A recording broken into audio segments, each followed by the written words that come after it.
welcome to the Lisa Saunders Show. I'm Lisa Saunders, and I'm really excited today because I am finally going to learn a topic that I've always heard about. Everybody talks about it. It's in movies. People joke about it. But it seems to be very important to relaxation, and if you don't know what it is either, you'll find out today. And we are going to talk about yoga and why it helps you relax. And I have two important guests to help us go learn this, because Dr. Joanne Moore was recently widowed, right? 5 years. 5 years, and you learned that you are unable to sleep because when you're widowed, right? Sleep is a problem for a lot of us. Okay, I know, I lost my daughter. I could not sleep. So we are going to learn today about sleep from a yoga instructor, Baer. Welcome. Thank you. I can't wait for you to teach us what to do so we can relax. Like I said, I never knew what you were supposed to do with yoga, except maybe smell incense and sit on the floor. But I don't want to do that if I'm trying to fall asleep. No, that wouldn't work if you're trying to fall asleep. So, Joanne, tell me, you just started a magazine for widows. Yes, it's a new magazine called Pathfinder, a companion guide for the widower's journey. It's available online right now. You know, it's sort of a sequel to the Bride magazine. If you remember when we were getting married, they told us step by step, month by month, what we needed to do to prepare for the wedding. Well, you know, when that marriage comes to an end, there's very little available to tell us what to do and how to manage it. Mm-hmm.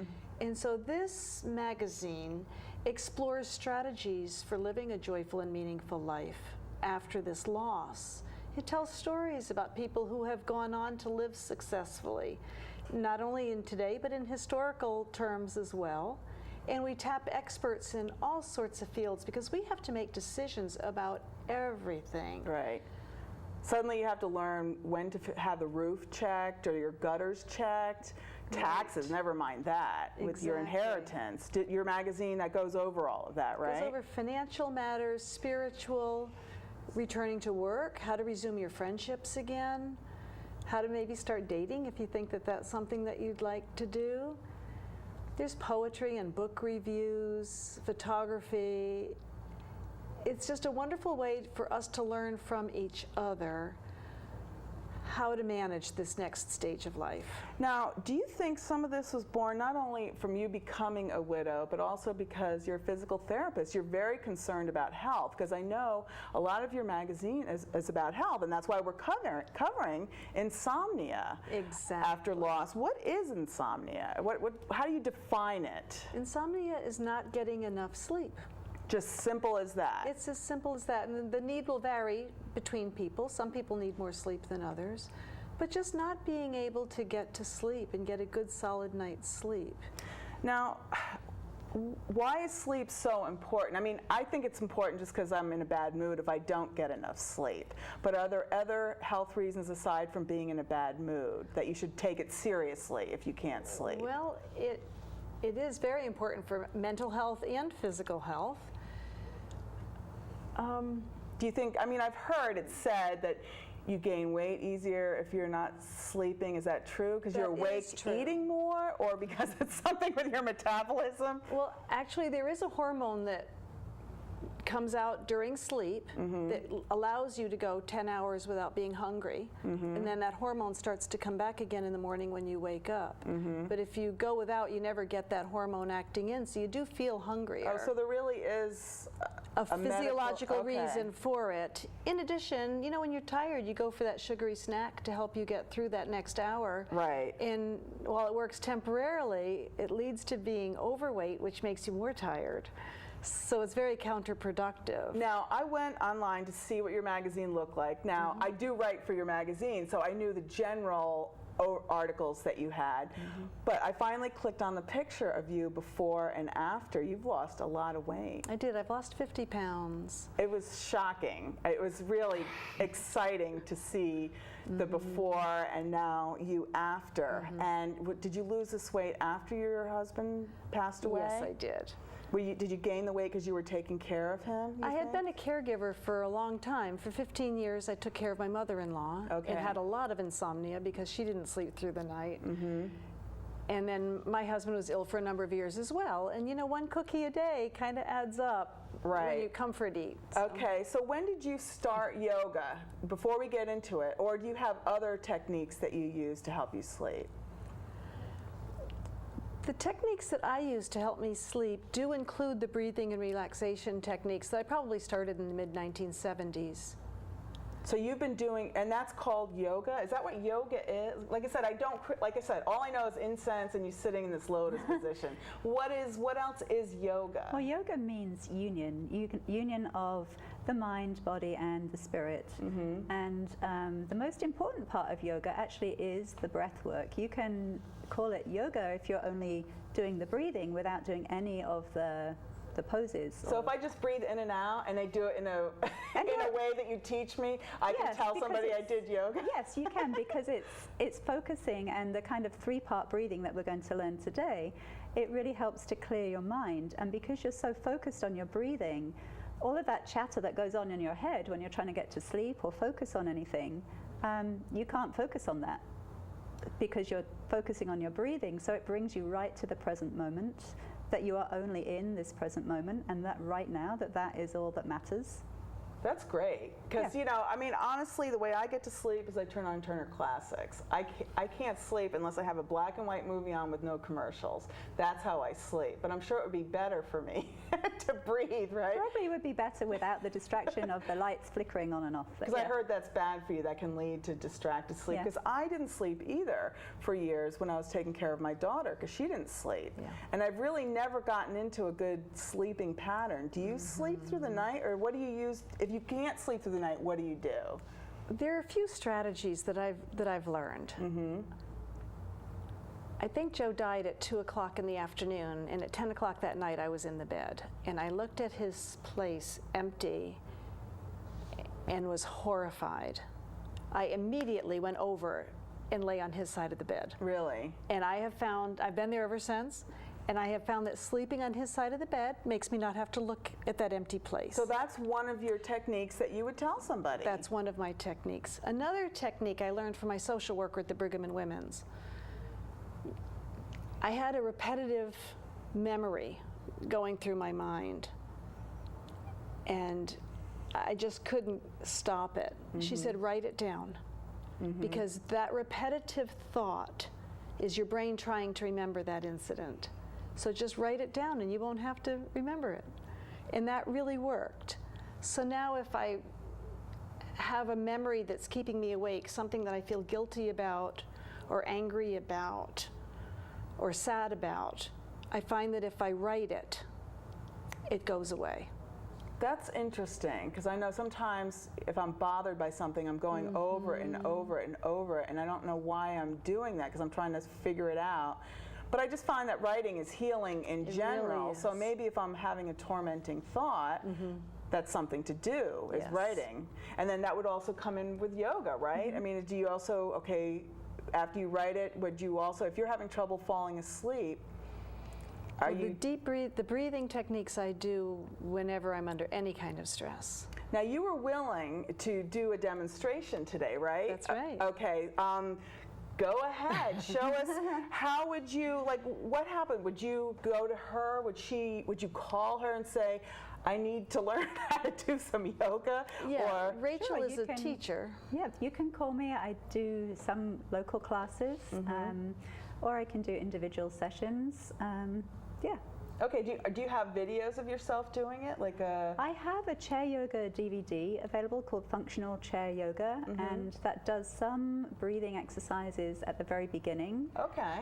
Similar to what we'll be doing tonight, and also at the very end there'll be breathing and then a short meditation at the very end of it, yes. Okay, well, go ahead and give us a demonstration, because people in the audience can be sitting there watching this, and instead of getting to that extra cookie, they can sit and learn. I'll listen. I don't feel like doing it because I'm wearing a skirt. No, that's fine. I don't know if it's okay to have a skirt on. So I'm opposite Joanne right now, and when I teach my classes, I mirror people. So I have not got my lefts and rights mixed up. I am doing it intentionally that way, just so it's easier for the people opposite me to follow. So we're going to just sit really nice and tall in our seats. Feet are hip width apart, and we're going to lengthen up through the spine. reaching the hands down towards the floor, and just pressing the feet into the floor, draw the belly in, and then reach the crown of the head towards the ceiling. Reach a little further. So we're really going to tense every muscle in the body and do a few tense and release exercises. So am I being tense right now? Yeah, being tense. So nice, sit up tall, but trying not to lean on the back here. So we're going to gently lift our shoulders up, roll them back and relax them down. Maybe you feel those shoulder blades sliding in towards each other. Okay, so 3, 2, 1, and then just relax. Feel everything relax. Then you realize how much hard work it is to sit tall. So we're going to do it again. Press the feet into the floor, draw the belly in, reach tall, reach with the fingers. So every muscle in the body is engaged. Draw that belly in. Feel how much work it is, and notice our posture. It's pretty good. So 3, 2, 1, relax. Now, what is that doing for me? It's making you more aware of your body and how you feel, and giving you that opportunity to let go of tension. So as we move through some of the other exercises, it's more focused on the upper back and shoulders, helping to get rid of tension up here, which is where we hold a lot of it. That can lead to tension here. That can also lead to headaches. And also, if your shoulders are really tense, it can actually lead to wrist pain too. So, because as a writer, and people think, how dangerous can that be? But when I write a lot, my you might get shoulder hurting pain. me. Yeah. I feel tense. So this is something, when I'm taking a break from my computer, I can just, I try to sit up, because that does help my back if I sit upright. But you're telling me this is going to also relax me, what we just did. Yes, definitely. The tense and release. So you can do this sitting. Obviously, for tonight, we're doing it sitting. You can do it lying down on a yoga mat. You can do it in your bed. If you don't want to get up in the night and do anything, you can, I have no problem. In your bed? Like I would just lay there? Yeah, you can. I mean, I don't. Just tense I have relax? no problem falling asleep, but sometimes if I wake in the night, that's my problem. Then I have problems getting back to Me sleep. too. So then I would use some of these techniques. You would tense and release, just laying in your bed. Yeah. Okay. Tense and release. Yeah. So it works fine, and then we can do these gentle shoulder rolls. So just gently lifting the arms. And this is helping to get that mobility in the shoulders. I don't know if I'm doing it right. Tension. I don't really know. You're doing it right. Yeah, you can't really do it wrong. And then we reverse that movement. So this is how I start all of my chair yoga classes. And chair yoga classes are not just for seniors, they're for anybody recovering from illness, or younger people too who are recovering from surgery. I've had people coming into my class, and even for myself, I was sick earlier this year, and chair yoga saved me, I think. Really? Yeah, definitely. Got my strength back, really kept me Does it help going. you hold your stomach in? Absolutely, Okay. yeah. So when we're sitting up So nice there are and some tall, advantages to this. Actually, it's harder work than you would think. We're going to move on just a little. So I'm going to shuffle a little bit further forward in the chair. So you can do this lying down. If you're lying down on the bed, you would do the same thing. So we're just going to draw our left knee into the chest. Well, in a skirt, I'm not going to, so I'll that's watch fine. you. That's probably good. I don't want to shock the audience. And this is a nice stretch. So we're using our core here, using the upper body a little bit too. And we're stretching out and stretching the lower back a little bit too to help release tension there. And we'll do the same on the other side, flexing the foot. So normally you could have sneakers on, you could have bare feet, and you can do this pretty much anywhere. I mean, it doesn't look like you're wearing anything special, either of you. No. I thought you had to have some kooky outfit. Well, you can wear those too. But no, for regular yoga is really for everybody and anybody. It seems like it. Yeah, I teach yoga. My youngest has been 3 years old, and my oldest is 93 years old. So obviously they're not going to do the same things. So yoga really is for everyone. Now, the audience is going to be dying to know, where are you from? Because you don't sound like me. No, I'm from Kent and the southeast coast of England. Oh, okay. And I've lived here for nearly 11 years. Uh-huh. And do you understand us as well as we understand you?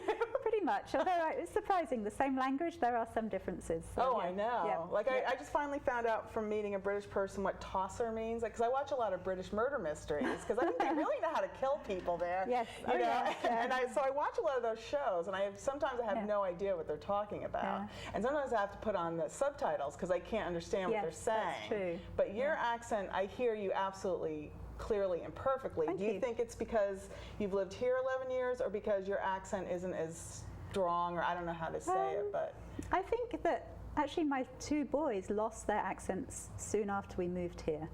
And I've kept mine. I think it's just more ingrained, and they mix with friends of the same age more than I do.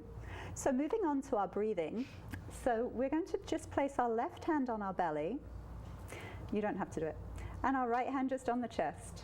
So we're going to get that nice long spine and reach the crown of the head towards the ceiling, still pressing the feet into the floor. So you can close your eyes to do this if you want to, but you don't have to, obviously, for the purposes right now. But if you're doing this at home, if you want to close your eyes, you can. We're going to breathe in deeply through the nose, and most people only breathe into the upper part of the lungs. We call it chest breathing. So you probably just feel the chest rising. We're going to try and breathe into the very bottom of the lungs, as if you're trying to breathe into the belly. So trying to feel as you breathe in that the left hand rising with the belly. Now we hold that breath there and try and breathe in a little deeper, and we get to the middle part of the middle lobe of the lung. And then we try and breathe in a little more, trying to get to the upper part of the lung, almost as if we're breathing up into our collarbones. That's a good way to describe it. And then on the exhale, we start from the top all the way back down. When you get to the belly, really draw that belly in. If you can imagine the back of a spoon pressing into your belly, this will push out any air left in there. So it's hard to learn at first because you automatically want to breathe just to here. But to try and breathe all the way down, really it gets more oxygen into the body, which is healthy for all our organs. It's super effective for relaxation. And so you would continue doing this for several breaths, 10, 15 breaths, however you felt comfortable with. And it feels odd when you first start it. It took me a while to actually get the hang of it. And when you first start, it's hard to get that breath deep enough. So just practice. It's not so hard to do. So carrying on with our nice deep breathing. And it helps to just clear the mind, because you're thinking about the breath going all the way down and then working up and back down. Your mind stays nice and clear. So that's where the mind clearing comes from, because you're busy concentrating on your breath and how you're holding your body. And sometimes it's just that mental break that you need. Now, as a physical therapist, you must approve of all this, obviously, because you do it, because you're saying the oxygen's really helping you. It does help with keeping your mind focused on the present moment, and it does oxygenate you. And it also stimulates the vagal nerve, which is along the aorta, which relaxes your whole nervous system. And this is stuff you know from being a health professional. Right. Okay. Right. Mm-hmm. Yeah. And what next? Well, I was going to say it's not just, obviously sleep is the reason we're doing this today, because it really does help you to relax and to get into that semi-sleep state, and helps you relax so you then can just drift off. So stick with it if you try this, but it can be used for everyday situations too. Last week I was at the dentist, which is one of my least favorite places to go, for a crown prep. Not the nicest experience, but it was fine. I was determined I was going to stay relaxed, and I focused on my breathing, my 3-part breath that we've just gone through. While he's drilling or whatever? While he's sticking this huge needle into my mouth, 2 of them actually, and he said to me, "Oh, wow, good breathing. You're actually really relaxed. I can feel you almost sinking into the chair," which of course usually... But you weren't doing the tensing and all that, No, were I you? wasn't doing the tensing. I was just doing the breathing. Okay. Just the 3-part breath and focusing on the breathing, and it helped to block out whatever else was going on. Even though it was inches from my head. Right. And he said, "Wow, really good breathing. Do you do yoga?" I said, "Yes, I do, actually." So he said, "Well, it obviously works. So you can use it if you're stuck in traffic, same breath. Obviously don't close your eyes. And any other stressful situation, but sleep, it is, just the whole relaxation. And you can go into a whole nother realm of using yoga for sleep too. There's a practice called yoga nidra, which is called yogic sleep, where you would take these relaxation techniques to a whole different level. It would be, we've just done a few minutes, we could take it to, a whole hour class, and the whole thing is relaxation, breathing, tensing and releasing each part of your body bit by bit. So you would start, you can start with your head, you can start with your feet, where you tense everything, then relax, tense and relax, and slowly work your way all up the body. You can be supported by cushions, whatever makes you feel comfortable. So that is really awesome. Well, I thought it was interesting that it's a good idea that you do this on your website. You give people ideas for parties. You know, maybe instead of meeting the girls for happy hour, they call you up. We could have yoga, yes. Yoga, because you'd come to people's houses, right? That's right. I do go to people's houses, and then Okay. you can do your own happy hour after I've left. So, yeah. After you're all relaxed, you don't even need to be happy, Yes, I guess, because yeah. you're so relaxed. Yes. So this is something, as a physical therapist, do you also is this something you also suggest to people I refer patients to Rachel, absolutely, and I think it's really an important adjunct to lots of healthcare situations. Yes. Yeah, I've worked with a couple of people recently, and what they want to work on is the breathing, because it makes so much difference.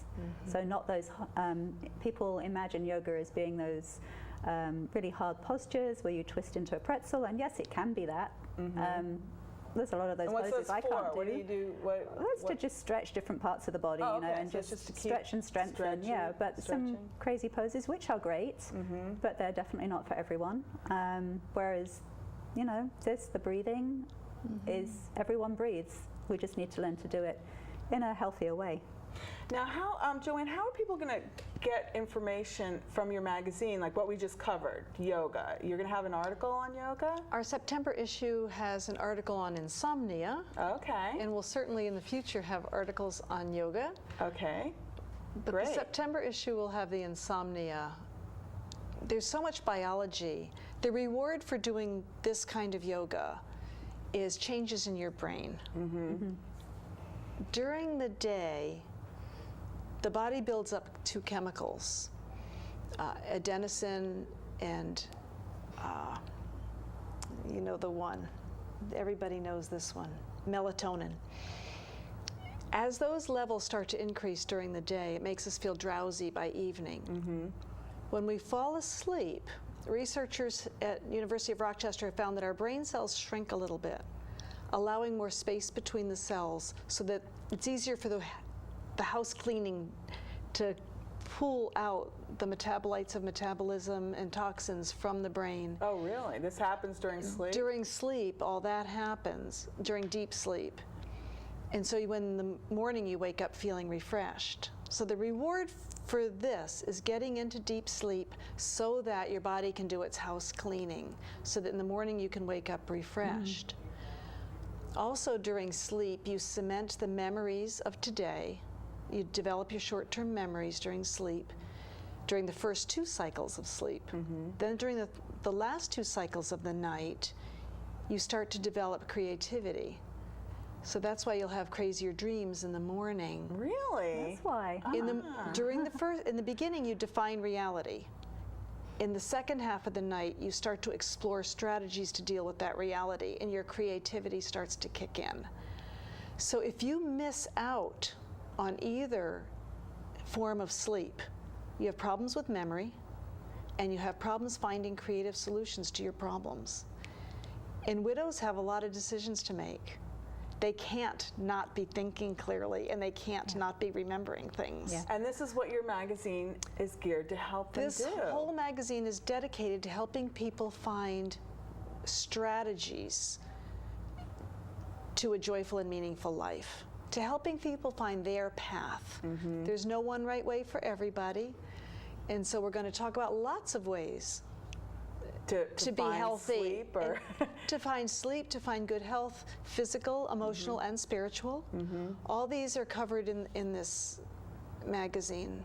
Like I was excited to do one on pets, you know, for people that might want an animal, because that can make a big difference. Pet therapy will come up in future issues, and you've done an article on Norman Rockwell too, an historical figure. In July. It's in the current issue now. Yeah, so how do people subscribe to your magazine? How can they get it? Well, this first issue is free, and it's online. Okay, so people need to, will it always stay free, this July issue? Like, will those articles always be available Yes, free? these articles will always be available for free, and they can log on to widowedpathfinder.com. And it'll come up, and they'll see your articles and my articles. Yeah, they're great. I was really impressed. It's great. Thank you. It's and you a get lot to of see fun. that picture of her before she lost I know. 50 pounds. I had never Yeah. seen a picture of you. I mean, that I'm alone not very proud of it, but I mean, you still looked beautiful and everything, but you've given me hope, the you know? thing How did you lose all that is, weight? the whole purpose of this magazine is to inspire each other from true and honest stories. There's people who didn't do well after, and we're going to learn from their mistakes. And they have learned from their mistakes and moved on. And there are people who have done well, and we're going to learn their strategies. You know, I started from a rough spot, and I've worked really hard. But you already owned a business, move so you forward. didn't have to figure out a new career. Exactly. But so you weren't having to figure that out. What was the hard part for you? Because I think you said you didn't find very many resources for widows. There were very few resources, but in many ways I was very blessed with a large family who was very supportive. And I did have a career that I love as a physical therapist. And one thing that I've learned from being a physical therapist for 40 years and having a front row seat for watching people deal with tremendous loss, not death necessarily, but loss of all their physical function, or dealing with a child with multiple handicaps. And how do different people deal with loss? Loss is loss. And I've learned that being open to new ideas is a hallmark of a healthy person, and that they hadn't have the opportunity to learn. That's what I love about your magazine. How to do better. The variety of articles that opens you up to new ideas, because you Right. just can't stay stuck. No. You really, your life has changed whether you want it to or not. Exactly. And you have to find a new path. And your magazine is great because that's why you're calling it Pathfinder. Exactly. Because you're helping people figure out a new path Right. to take. Like maybe, you know, I just lost my dog, so I can't walk right now until we get another one. Maybe I should be trying yoga. Just, Right, you know, something different. something different, just to Right. open my mind to something new. So that's what I like about your magazine. And I love some of the assignments you've given me. Like I said, I love dead people, so I love talking about So do we. I love talking about, you know, Martha Washington wouldn't sleep in her bed. You know, I can't wait for that Right. article to come out. I had in the same issue, I believe, we're going to have one widow who's alive, and she decided to sleep in her bed immediately. Her husband died in that bed, and she thought, I have to sleep there tonight. right. And she did, whereas Martha Washington basically just closed that bedroom and slept in the attic the rest of her life. So I think your magazine is going to help us to get out of the attic. Right. You know, when we feel a loss. Really, there's some articles that I found, some of them that, even though I'm not a widow, I found very helpful. So I just think, I have a lot of single people actually who told me, well, can I read it? Absolutely. And I said, of course you can read it. Absolutely. Because a lot of divorced people want to read it. And some of the single people that I know, men and women, just want some comfort. And they can't wait for it to be in print, because right now it's online. Now we only have about a minute and a half, Joanne. So I just want you to tell me, what should we know? What should widow and widowers know? Widows and widowers should know that this isn't new. No marriage ends well. And there are so many strategies for living a positive life afterwards. Yoga is one of them. It helps us get in touch with our authentic self and to be present in this moment. And I think to appreciate what we do have, because we have this moment, and that we are all in this together, and that we can learn from each other and we can teach each other. And this magazine, this show, is a forum and a way for us to exchange those ideas and to inspire each other. And so I thank you very much for this opportunity to be here. Well, I'm glad, because I learned something completely new. I really never knew what yoga was. And because it sounded like exercise, I didn't care to know. But now I'm really interested. You've gotten me intrigued. Because sometimes in the middle of the night, there's nothing good to watch to help me fall back to sleep. So now I will try the breathing, and I'll let you know how it goes. Great. But no, so I hope you come back, Thank and you. we'll talk I'd love about to. different issues that Absolutely. can help people. Great. Thank you Thank so you much very for much. coming. Thank you. And thank you so much for watching this show. I hope you did some of those exercises, and please join me next week on the Lisa Saunders Show.